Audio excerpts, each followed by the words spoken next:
up, everybody? Welcome to Party on Broad. Today, we are continuing our coverage, our preseason ranking of the 2024 NFL Draft. Joining me, as always, he is Ryan Reese of Philly Sports Alliance at Philly Sports PSA on Twitter. What's up, Ryan? What's going on, Dabs? Ready to finish off our top tens, so to speak, for the best of the rest, as we're calling it. And got some exciting prospects to talk about that.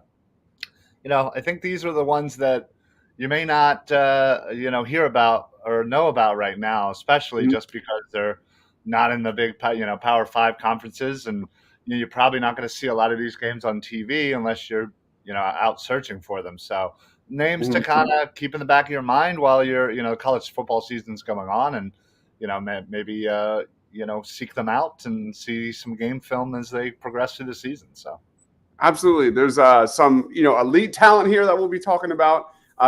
If you're new to this show, we've been doing top 10 prospects in the Power 5 conferences, in each of the Power 5 conferences.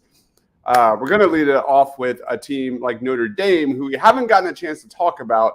And, of course, they have an elite talent, arguably top 5 talent, and his name is Joe Alt, offensive tackle. He is an absolute beast. Joe Alt, he led all tackles in the country last year in PFF overall grade and run blocking grade. He was 6th among Power 5 tackles in pressure rate allowed at 2.1%. This is one of the best offensive tackle prospects since Penei Sewell. He's right up there with Olu Fashanu of Penn State. 1A, 1B, I think, of the tackle class. Unlike last year, I think these are bona fide superstars that I think should be top 5 prospects. He's 6'8", 315 pounds. He has a 7 foot plus wingspan.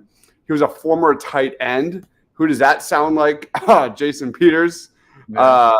The dude is just an unbelievable athlete who can move, nimble with his feet, great strength. I think this guy, all signs point to this guy being the next superstar in the NFL. He's that good. Any thoughts on Joel? Yeah, no, you said it perfectly. Kind of 1A, 1B with Fashanu from Penn State, as we talked about him earlier in our series here. Alt is a big dude. He's got explosive quickness off the snap. Great in pass protection, and he's a really great run blocker as well. He's very fluid. Whilst in pass protection, and he's constantly getting to that second level, and just absolutely demolishing guys in that second level. He's a great finisher. He's definitely, you look at the class that we just had, and there were, some good prospects here, but not like the two that we just, Alt and Fashanu. So I think, time comes to, the end of the season here. They're going to be talked about as, the bookend corner pieces for a franchise coming up, for a team that needs to, get some identity on their offensive line. And Alt is the guy to do it, honestly. Him and Fashanu are clearly the top offensive line prospects in this draft. And I'm really excited to kind of see how he continues to expand on what was already a great year last year for Alt. Yeah, absolutely. He's going to be really fun to watch. He's got a dude opposite of him that has some potential as well. Struggled a little bit in 2022, but we'll get into that when we get there. Let's go into our number 2 guy, Leonard Taylor, a defensive tackle for Miami, arguably the best defensive tackle prospect from Miami since Vince Wilfork. I'll send it to you, Ryan, to talk about Leonard Taylor. Yeah, so Leonard Taylor is kind of, he's 6'3", 305. I think last I saw, he clocked in at like a 4.8 for his 40. And yeah, he's just one of those guys that just has a rare burst, speed, and just acceleration for his size. He absolutely can penetrate with, again, that quickness. I think he's going to translate really well into the NFL. And honestly, his size is already built for the NFL. And with his quickness and his power, he just has that powerful kind of lower body and that ability to kind of attack and get through the line. So, and what I really like about him is his run defense. Again, interior defensive linemen aren't always known for sacking quarterbacks. Certainly there are some exceptions, but he definitely has that ability to get to the quarterback, but he really, really excels as a run defender.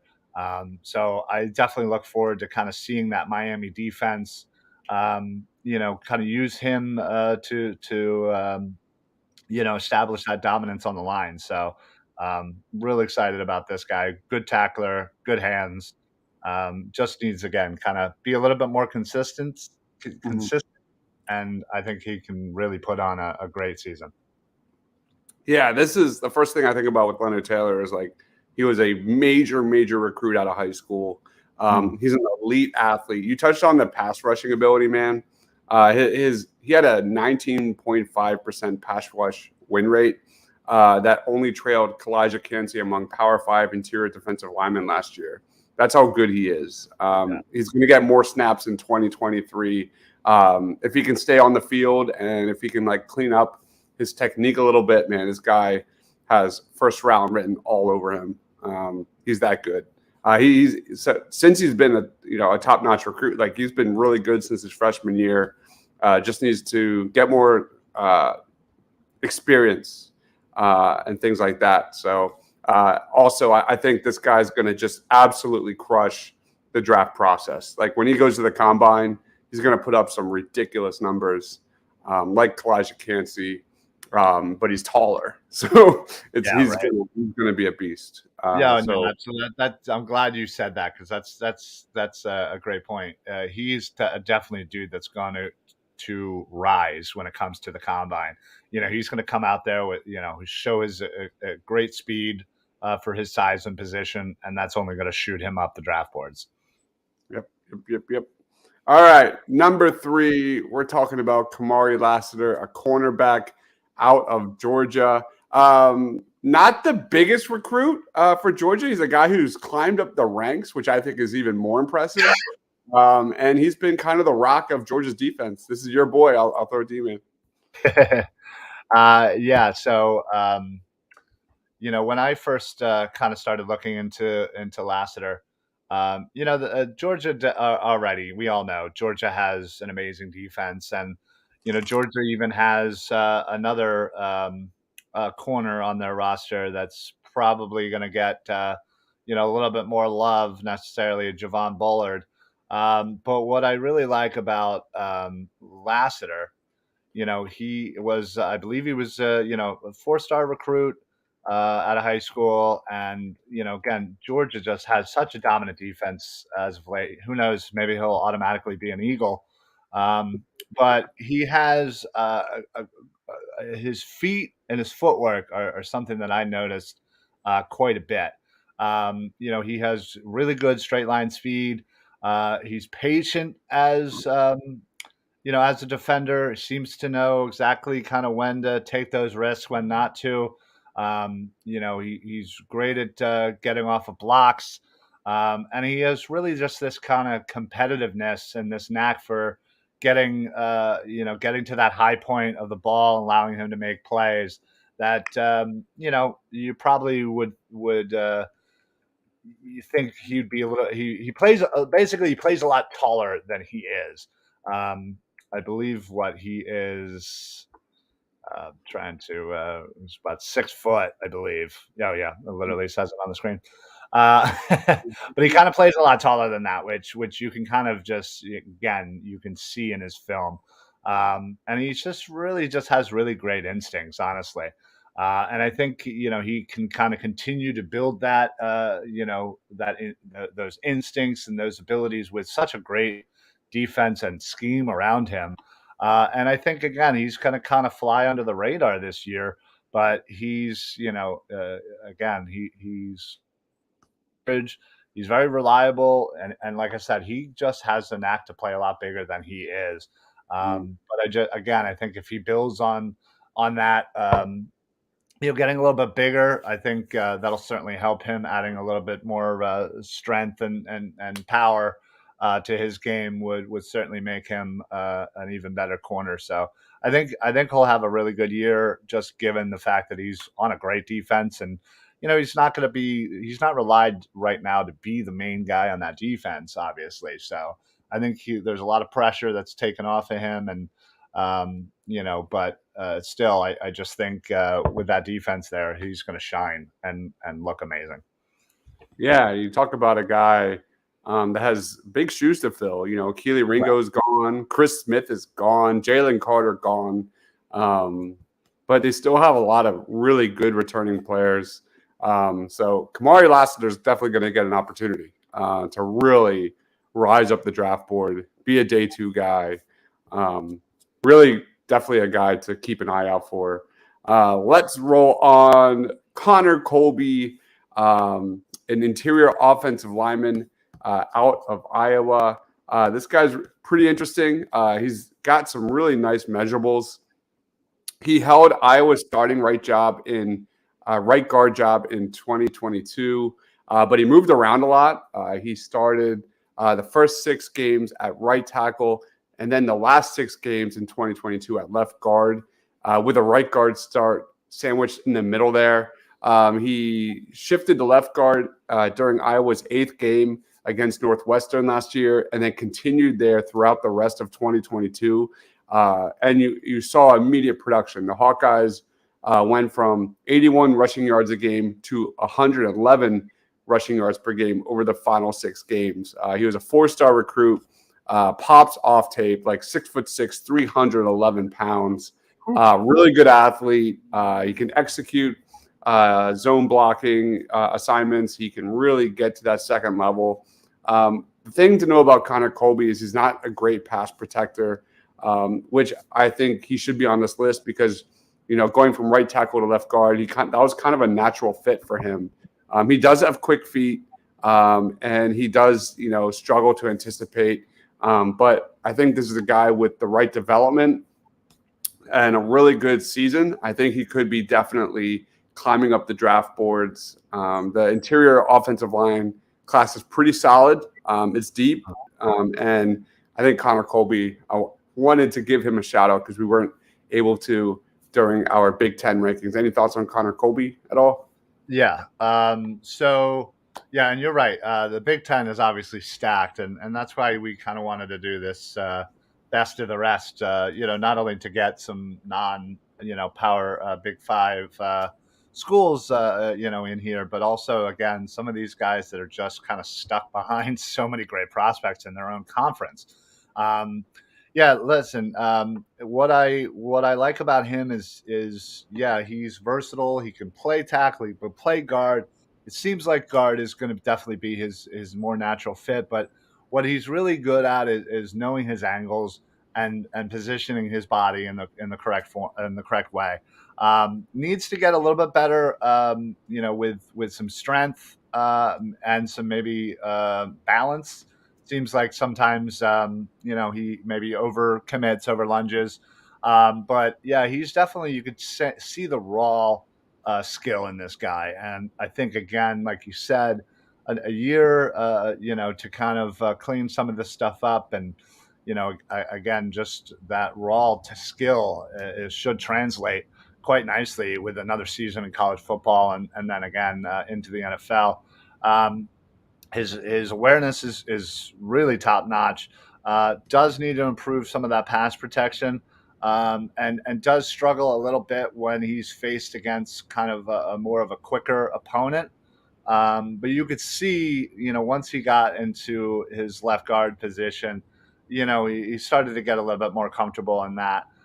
He's a big dude, as you said, long arms, great length, and does have that kind of mean streak in him. He can be very aggressive, very violent, and really great at kind of redirecting the bull rush. So again, a lot of consistency needs to happen. A lot of maybe improvement in his pass protection and his balance. But yeah, I'm kind of excited to see where this kid can go another year in college football. I definitely think he can make a name for himself by the time the draft rolls around. And as you said, it's already a strong class, so that would be extra impressive for sure. Yeah, and that versatility to play 4 spots on the offensive line, man. Oh yeah. He's going to be playing Sundays very, very soon. No question. Going into number 5 on our rankings, it is Blake Fisher, an offensive tackle prospect with first-round potential. Let's get into it. He actually was a better recruit coming out of high school than Joe Alt, which is really interesting. He actually won the position over Joe Alt a few years ago. He was a very hyped up high school prospect. He is 6'6", 310 pounds. His range is very good. He's a great athlete. He is a nightmare in open space, man. He's got a lot of tools. That's Blake Fisher. He's a very toolsy guy. He's going to be tested this year with Ohio State and the Clemsons. So that'll be really fun to watch. But it hasn't exactly translated when it comes to production. You look at his 2022 stats, 874 snaps, 5 sacks allowed. He allowed 17 pressures, and he had 2 penalties. So that's not exactly great. He's a guy that I'm definitely going to be watching. And he's definitely a natural right tackle, I think. And you look at that duo of Joe Alt and Blake Fisher, man, that's one hell of a duo. If it all comes together, those two have to be they have to play extremely well in order for Notre Dame to have a successful year, I think.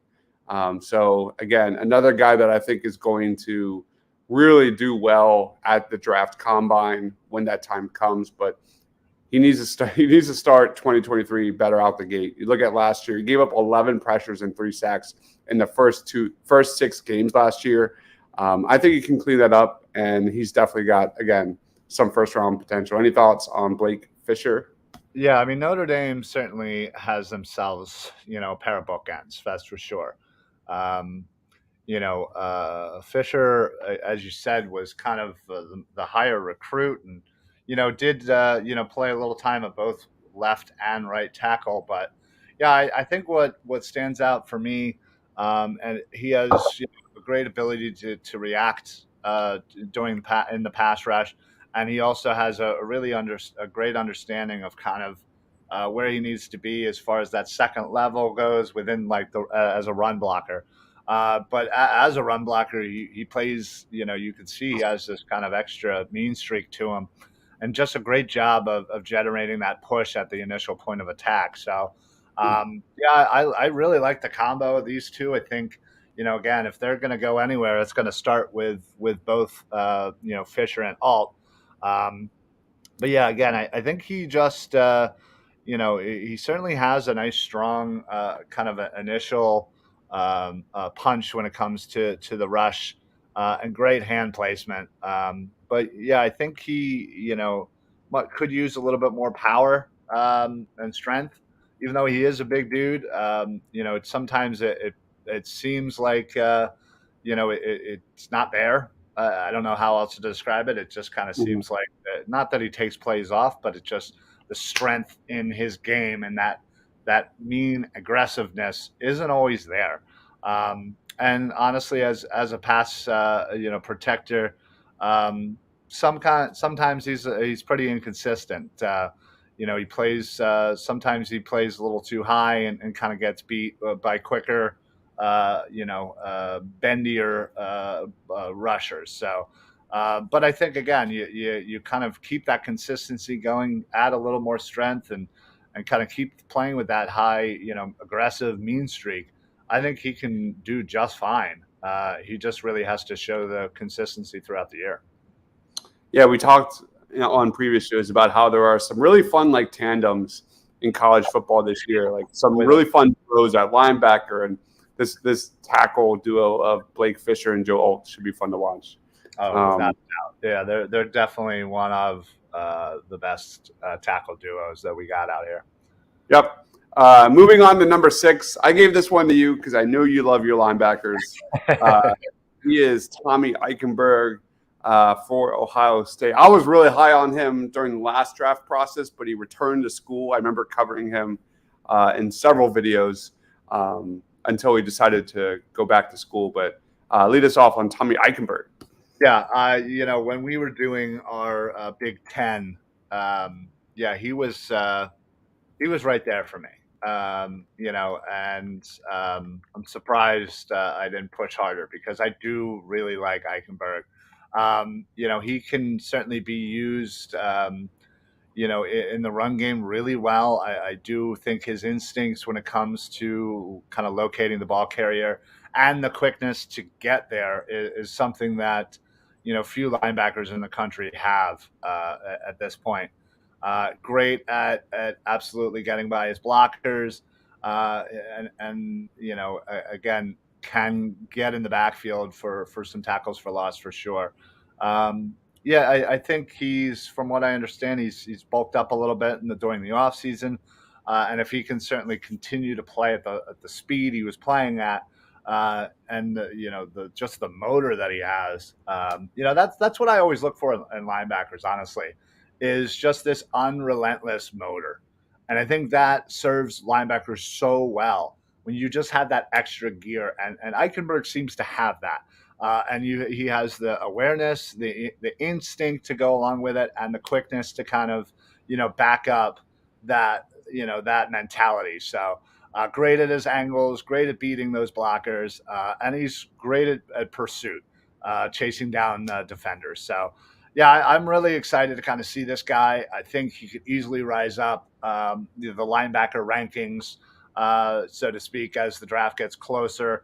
I'm just, again, me, I love my linebackers.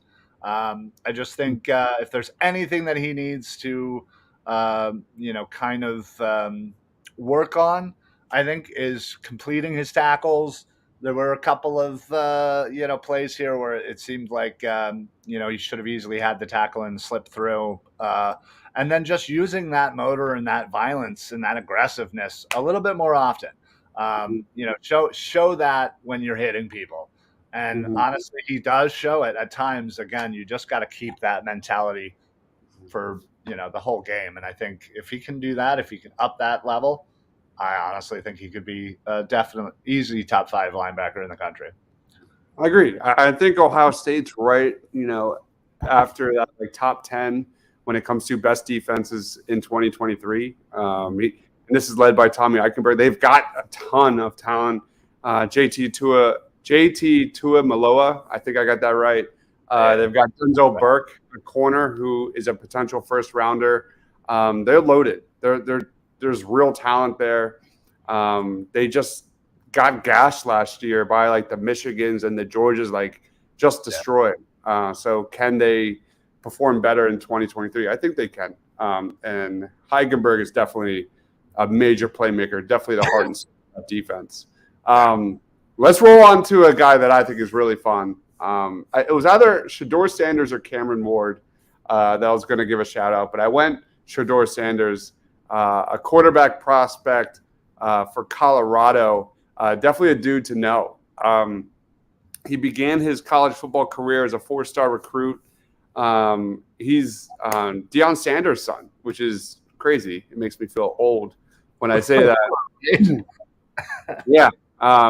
You look at him last year, he had over 3,700 yards passing, 40 touchdowns, 6 interceptions for Jackson State, 70.6% completion percentage. A really exciting prospect to watch, man. He's a playmaker. He's a big-time playmaker, a guy that can create something out of nothing. He's just got a ton of raw talent. He has flashes of really good pocket presence, really good feel, really good anticipation. His mechanics, we've said this many times before, not about this guy, but kind of similar molds of quarterbacks. His mechanics need a lot of work. So if he can kind of, improve that, I think this guy has worlds of potential. Definitely in a really deep quarterback class, it's a really steep hill to climb. But I definitely think this is one guy to know because he's a dual threat guy, huge arm, and a guy that can make plays. Like, not saying he's Caleb Williams, of course, but he's a very good creator. So Shedeur Sanders is one to watch out for. I believe he did. I'm not sure if he made my top 10 rankings. I'm not sure. I can't remember in another video I made a couple months ago. But any thoughts on Shedeur Sanders? He's kind of not much of a known quantity yet. Yeah, I mean, again, he followed his dad from Jackson State to Colorado. So I think, certainly I think people are excited to kind of see him playing up against, better competition now that he is at Colorado. Yeah, I think he probably is in that top 10. If not, he's like right there. And as you said, he's got all of the athleticism, the skill to become a great one of those next great athletic quarterbacks. He's got a cannon for an arm. He's got the amazing speed. I mean, heck, when your dad is Deion Sanders, who was one of the fastest players ever in the NFL, you might get a little bit of that, down the genes. So. Yeah, physically, he's certainly he just looks the part. Just one of those natural athletes that seems to have great balance and pocket awareness, and seems to really be light on his feet and able to kind of maneuver within that pocket. Obviously great at extending plays using his legs. But it doesn't, he's not one of those quarterback, that just, oh, I don't see my first read, I'm running. He definitely does have the patience, to kind of stay in the pocket. Now, I will say that at times he gets a little inconsistent, a little sloppy with some of his mechanics while he is on the move, which he does seem to be doing a lot. So, certainly he needs to improve on his mobile accuracy. That's for sure. And honestly, he could probably use some overall improvement with just kind of his touch accuracy. Whether it's short, medium throws, long throws. Just kind of seems like the consistency with his throws isn't always there. But again, he's really going to be able to prove himself this year. Again, going from Jackson State to Colorado. Yeah, I think, he can easily shine this year and really get himself into the spotlight and kind of move up those quarterback rankings, which, as you mentioned, is pretty darn heavy at this point. The top 10 is a strong top 10 for the quarterbacks this year. Yep. Definitely a guy to watch because I think he's going to put up some really strong stats in kind of that Colorado like go spread offense. Yeah, Cordell Stewart, just let's score 60 points and worry about the defense later. He's going to put up some really fun stats. All right, to round out the show, we're going to go back to the Big Ten, to Michigan, and we're talking about Donovan Edwards. He didn't make our initial top 10 for the Big Ten, but he's right there with Blake Corum. Lead us off, man. Yeah, listen, I find it, great that we probably could have had a second show on the Big Ten or the ACC. Like these conferences are just absolutely loaded. And yeah, with Michigan, obviously, I think the name that pops into most people's head is Blake Corum, but and maybe this might be an advantage to somebody like Donovan Edwards, who isn't necessarily getting the spotlight shone on him. So.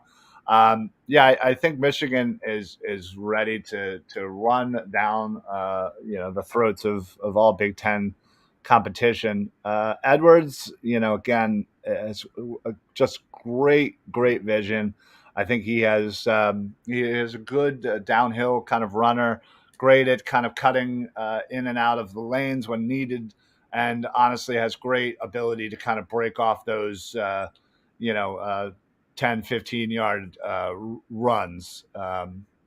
But what also is great about him, he's just a natural playmaker. You can definitely you need to give him the ball. whether it's in the passing game or handing him the ball. But something else that he excels at is blocking, especially on the outside.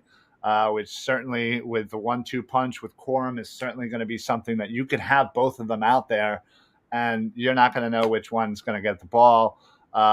Because Edwards can certainly just block for Corum as well. Now he doesn't have necessarily insane like Tyreek Hill type speed or anything like that, but he's just a guy that's going to be elusive, going to be able to kind of break off those big chunk plays. But yeah, you're never going to be, oh man, what a speedster, what an explosive accelerator. But he definitely has that ability to beat the linebacker at the second level. So if there's a way to kind of work on your speed, certainly that is one of those weaknesses, if you will. But also, I think he just needs to kind of maybe work a little bit on his, receiving, his pass catching ability. While good, it definitely needs a little help to kind of make him more of an overall player. So, yeah, you look at Michigan's rushing attack, man. That's going to be wild this year. They were number 5 in the country last year. Number 1 in the Big Ten, and all these guys are back. And you look at J.J. McCarthy and the step that he's about to take forward in his development and his ability to get out of the pocket and run. They're going to put up some crazy numbers. So that 1-2 punch of Edwards and Corum, man, that's really impressive. That's again another duo that we talked about.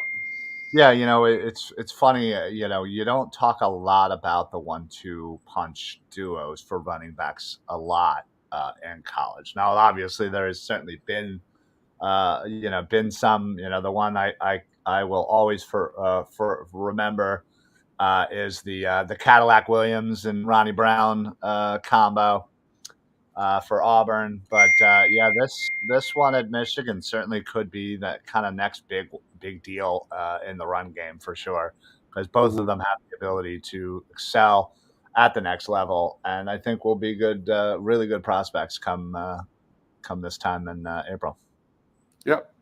All right, so that wraps up our best of the rest, guys that we thought deserved a shout out here as we kind of put a bow on our Power 5 conference prospect rankings. Ryan Reese, any final thoughts, plugs? Time is yours. No, yeah. I mean, this, like I said, this is a great exercise to kind of, go through and especially revisit our series here. When not only when college football starts, or maybe kind of in the middle of the college football season, and kind of see what the guys we were talking about and seeing how they're doing throughout the college season. So and I especially like this one because this one kind of gives you an idea of maybe those guys that aren't so big names, or aren't going to be shown on TV every Saturday. So yeah, it's again, the goal of this, I think, for me anyway, is to kind of it obviously helped myself to kind of an excuse to kind of dive into these guys, but hopefully it gives you the people watching this some names to kind of, hey, remember on Saturdays when you're watching Notre Dame, and now when you're watching Notre Dame, what are you going to be focusing on? You're going to be focusing on those tackles, seeing how they play, and that's, again, awareness. So when it comes time to April, or actually even before that, when we do a billion more things for the NFL draft, you're like, oh yeah, Dives and Ryan were talking about this guy like how many months ago, and boom, here we are, and this guy's a top 10 pick. So that's why I love doing this. I can't wait to keep doing more and more and more and more and more. But yeah, as far as I go, you can follow me at Philly Sports Alliance, Philly Sports PSA on Twitter. I think I just joined Threads. I don't know what's going on with that. But yeah, whatever. Look me up there. But yeah, check me out on Facebook.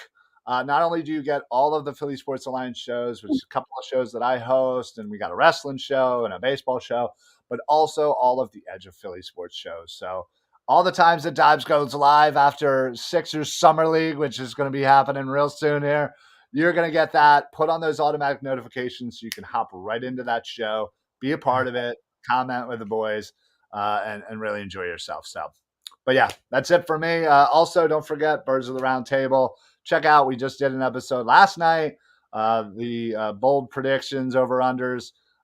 So check out that and let us know exactly how terrible we were. That's it for me.